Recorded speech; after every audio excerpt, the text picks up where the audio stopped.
Hey guys, Fraser here. Welcome back to the channel where today we're talking French contrast training. I'm going to run you through this method and the sequence that I did yesterday, and we'll just have a look from both angles so you get a real good understanding of what it looks like. So guys, I've got a little bonus for you if you stick around to the end of the video. Just some closing thoughts, which I think some people need to hear. My guys at VLA Rugby are also performing this. It's a really good method to bring in at this time of this season. So for us, we've got 2 blocks of French contrast training to close out the season when we're trying to maintain our strength but be as explosive as possible and have real carryover from what we're doing in the gym to the pitch. Anyways guys, let's get into the method. So with French contrast training, you start off with a heavy compound lift.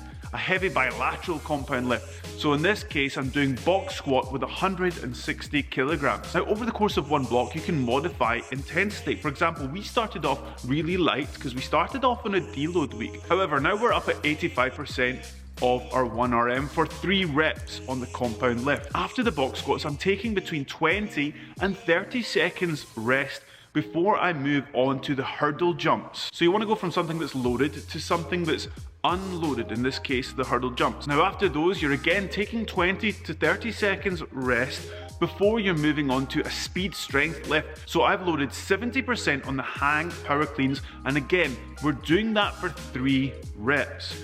Guys, it's really important that you don't rush from station to station because you want to have quality repetitions when you're focusing on power and speed. So once the cleans were finished, I moved on to an overspeed drill, which was band assisted counter movement jumps. Here you're simply trying to jump as high as you can. You've got less force going through the body on the eccentric, you can get a higher concentric because you're actually using your arms to help you. So that's just one example of what French contrast training can look like. You can change the exercises block after block depending on what you're looking for.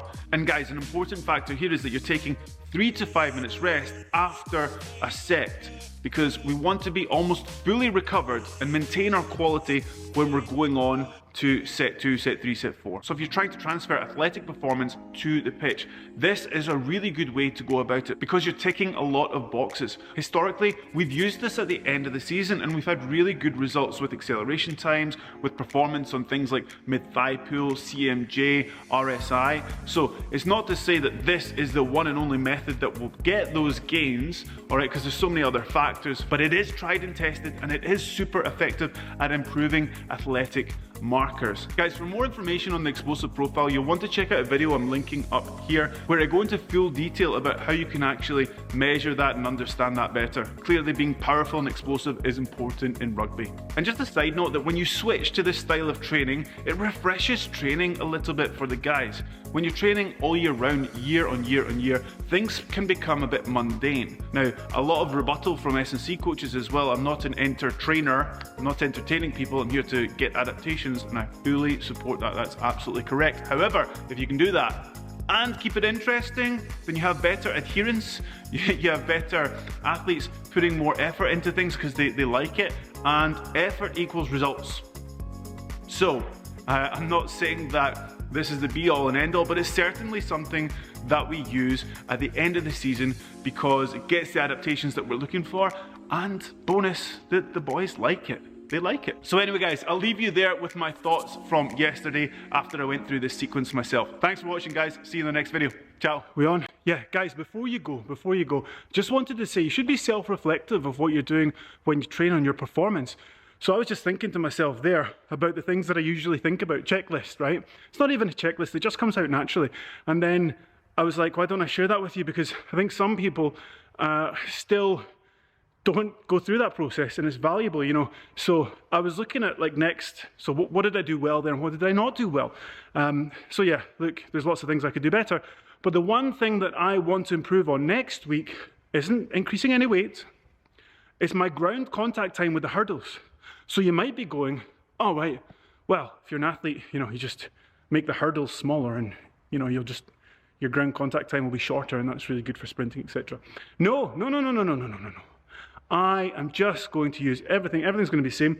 My progressive overload is going to be the quality of the ground contact time that I have in those hurdles. I'm annoyed with myself. I couldn't have done it any better today. When I went through it, I realized that I was a bit slow, but that's fine, it's fine.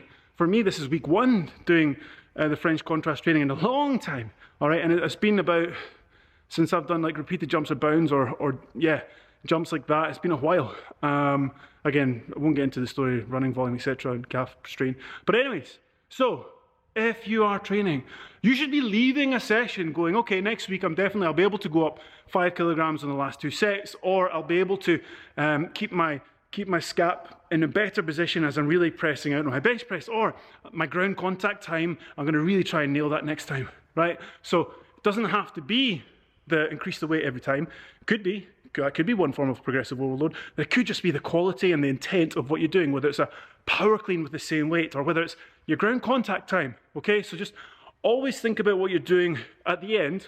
Have a little debrief with yourself. Don't load it up on YouTube like I'm doing, because people will think you're crazy. But it's a useful practice. So anyways, guys, I'll leave it there. I've talked enough. Cheers. Ciao.